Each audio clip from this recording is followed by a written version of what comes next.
백석과 자야. 영원한 사랑 이야기. 프롤로그 눈 내리는 날.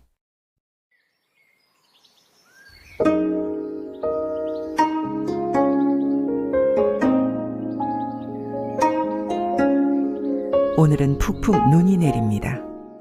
서울 성북동 길상사 마당에도 하얀 눈이 소복히 내려앉습니다. 이곳에는 한 여인의 이야기가 잠들어 있습니다.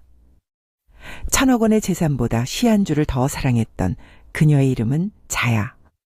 평생 단 한 사람을 그리워하며 살다간 김영안입니다. 일부 청춘, 그 운명적 만남. 1912년 평안북도 정주. 그곳에서 한 아이가 태어났습니다.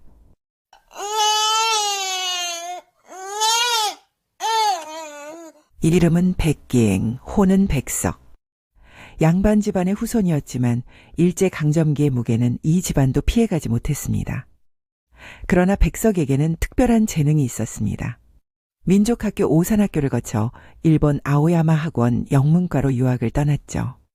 키가 크고 훤칠한 외모에 영어와 러시아어에 능통했던 그는 당시 모든 여성들의 선망의 대상이었습니다. 그가 길을 지나가면 여인들이 자지러졌다는 말이 전해질 정도였습니다. 하지만 백석의 삶은 결코 화려하지 않았습니다. 그의 시에는 밥, 국, 눈방, 등잔 같은 소박한 단어들이 가득했습니다. 내가 아는 것은 배고픔과 가난뿐이었다. 이것은 비유가 아니라 그의 삶 그 자체였습니다. 1936년 가을 함경남도 함흥. 영생여고보에서 영어 교사로 부임한 백석은 동료 교사들과 함께 회식 자리에 나갔습니다. 그리고 그곳에서 운명처럼 한 여인을 만나게 됩니다. 이부 자야. 그녀의 이름 김영안. 기생 이름으로는 진양. 15살에 결혼했지만 남편이 일찍 세상을 떠나 청산과부가 된 그녀는 살아가기 위해 권번에 들어가 춤과 노래를 배웠습니다. 당시 기생은 단순한 유흥인이 아니었습니다. 시조와 문학, 음악과 춤을 아는 교양 있는 예인이었죠. 기생집은 문인과 예술가, 지식인들이 모여 교류하는 문화의 살롱이었습니다. 회식 자리.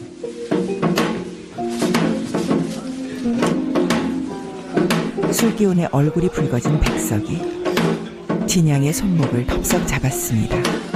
그리고 그녀의 귀에 대고 낮은 목소리로 말했습니다. 오늘부터 당신은 영원한 내 여자야. 죽음이 우리를 갈라놓기 전까지 우리에게 이별은 없어. 백석은 그녀에게 특별한 애칭을 지어주었습니다. 자야. 200의 19에 나오는 이름으로 밤의 딸이라는 뜻입니다. 훗날 자야는 회고록. 사랑이여, 나를 다시 사랑하게 하라 해서 이렇게 고백했습니다. 그이는 내게 자야라는 이름을 주었습니다.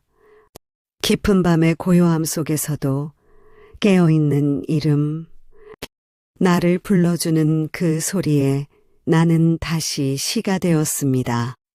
자야. 이 이름은 단순한 별명이 아니었습니다. 백석의 사랑이 그녀에게 새 생명을 준, 이 세상에서 오직 두 사람만 아는 비밀스러운 이름이었습니다. 산무, 사랑과 이별. 두 사람은 첫눈에 사랑에 빠졌습니다. 춥기로 유명한 함흥의 겨울밤. 둘은 헤어지기 싫어 서로의 집을 오가며 밤을 지새웠습니다. 행복한 시간을 보내던 어느 날 자야는 백석에게 말했습니다. 언젠가 사랑이 끝나도 마음의 준비가 돼 있으니 나는 염려하지 말고 성실한 가정을 꾸리세요. 이 말을 들은 백석은 화를 벌컥 내며 이렇게 말했습니다. 당신이 어찌 그런 말을 내 앞에서 할 수 있단 말이오. 소위 동경 유학까지 마치고 19세기 문명의 혜택을 입은 신여성으로서 시대 감각의 반응이 대체 그렇게도 없소. 앞으로는 내 앞에선 그따위 문학소녀의 어리칙칙한 꿈 같은 이야기는 두 번 다시 하지 말아요. 우리 나아갈 길은 모두 나에게만 맡기고 우리 함께 영리하게 마음 편히 삽시다. 아무려면 이 넓은 천지에서 우리 둘만이 살아갈 길이 없을까? 사람은 각자 나름대로 살아가는 방편이란 게 있는 법이오. 하지만 이들의 사랑 앞에는 높은 장벽이 있었습니다. 유학파 엘리트 교사인 아들이 기생과 동거한다는 것.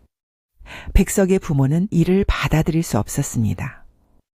부모는 백석을 강제로 다른 여자와 결혼시켰습니다.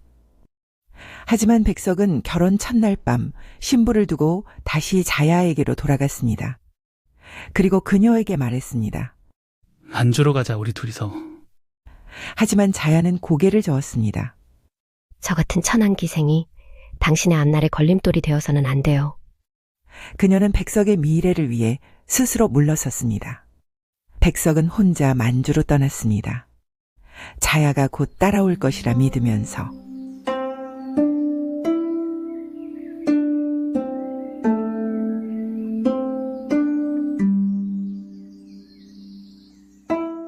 사부, 나와 나타샤와 흰 당나귀.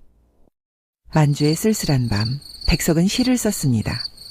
가난한 내가 아름다운 나타샤를 사랑해서 오늘 밤은 푹푹 눈이 내린다. 나타샤를 사랑은 하고 눈은 푹푹 날리고 나는 혼자 쓸쓸히 앉아 소주를 마신다. 소주를 마시며 생각한다. 나타샤와 나는 눈이 푹푹 쌓이는 밤, 흰 당나귀 타고 산골로 가자. 출출이 우는 깊은 산골로 가. 마가리에 살자. 눈은 푹푹 내리고 나는 나타샤를 생각하고 나타샤가 아니올 리 없다. 언제 벌써 내 속에 고조곤이 와 이야기한다. 산골로 가는 것은 세상한테 지는 것이 아니다. 세상 같은 건 더러워 버리는 것이다. 눈은 푹푹 내리고 아름다운 나타샤는 나를 사랑하고 어디서 흰 당나귀도 오늘 밤이 좋아서 응앙응앙 울을 것이다. 오부, 영원한 이별. 잠시일 거라 믿었던 이별은 영원한 이별이 되었습니다. 해방이 되었습니다. 백석은 자야를 찾아 만주에서 함흥으로 갔지만 자야는 이미 서울로 떠난 뒤였습니다. 그리고 1945년 38선이 그어졌습니다. 1950년 6.25 전쟁이 터졌습니다. 두 사람은 남과 북으로 갈라졌습니다. 백석은 북에서 문예지도원과 번역가로 일하며 평양에서 살았습니다. 정치적 숙청과 고립 속에서 그는 체제와 생활을 위해 북한의 한 여성과 결혼했습니다. 하지만 그의 마음 한편에는 평생 자야가 살고 있었습니다. 1996년 백석은 북한에서 조용히 눈을 감았습니다. 그가 마지막까지 그리워한 이름은 자야였을 것입니다. 6부 자야의 삶. 나만의 홀로 남은 자야는 살아야 했습니다. 1953년 서울 성북동에 있던 청암장이라는 별장을 사들여 대원각이라는 이름의 고급 요정을 열었습니다. 삼청각, 청운각과 함께 서울 3대 요정으로 손꼽히던 대원각. 자야는 뛰어난 경영수완으로 엄청난 재산을 모았습니다.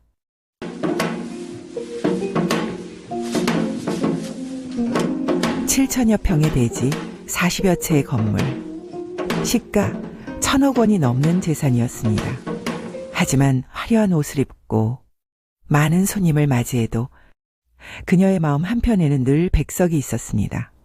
매년 7월 1일 백석의 생일에는 그녀는 단 한 끼도 밥을 먹지 않았습니다.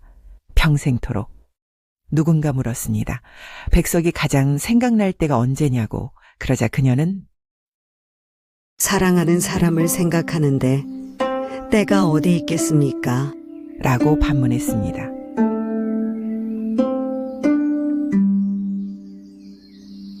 칠부 무소유와 길상사. 1987년 자야는 한 권의 책을 읽었습니다. 법정 스님의 무소유. 무소유란 아무것도 갖지 않는 것이 아니라 불필요한 것을 갖지 않는 것이다.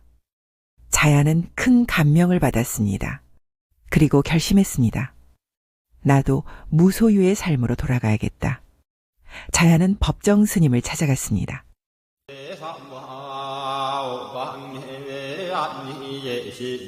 대원각을 시주하겠습니다. 많은 사람들을 위해 절을 지어주십시오. 법정 스님은 처음에는 사양했습니다. 하지만 자야의 간곡한 청을 10년 가까이 듣고 마침내 1995년 이를 받아들였습니다. 8부 천억보다 시한 줄. 1997년 1월 29일 대원각은 길상사로 거듭났습니다. 길하고 상서로운 절이라는 뜻입니다. 창건법회에서 법정 스님은 자야에게 길상화라는 법명을 지어주었습니다. 길상한 꽃, 아름다운 이름입니다. 수천 명의 대중 앞에서 자야는 말했습니다. 저는 죄 많은 여자입니다. 저는 불교를 잘 모릅니다만 저기 보이는 저 팔각정은 여인들이 옷을 갈아입는 곳이었습니다. 저의 소원은 저곳에서 맑고 장엄한 범종 소리가 울려 퍼지는 것입니다. 한 기자가 물었습니다. 1,000억 원이 넘는 재산을 기부하셨는데 아깝지 않으십니까? 자야는 잔잔히 미소 지으며 대답했습니다. 1,000억 재산이 그 사람 시 한 줄만도 못해요. 내가 평생 모은 돈은 그의 시 한 줄만 못해요. 나에게 그의 시는 쓸쓸한 정막을 시들지 않게 하는 맑고 신선한 생명의 원천수였습니다.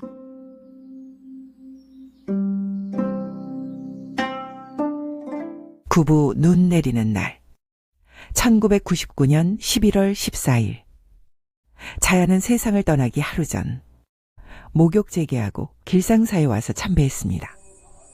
그리고 길상원에서 마지막 밤을 보냈습니다. 그녀는 유언을 남겼습니다. 내가 죽으면 화장에서 눈 많이 내리는 날 길상사 경내에 뿌려주세요.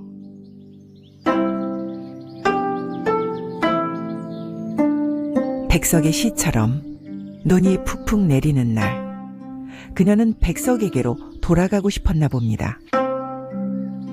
그의 겨울 하얀 눈이 내리는 날 자야의 유해는 길상사 마당에 뿌려졌습니다. 푹푹 내리는 눈 속으로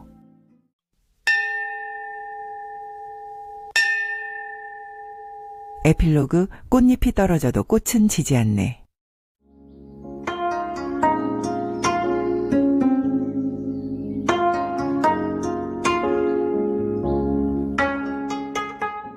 지금 길상사 경내 길상원 뒤편에는 시주 길상화 공덕비가 서 있습니다.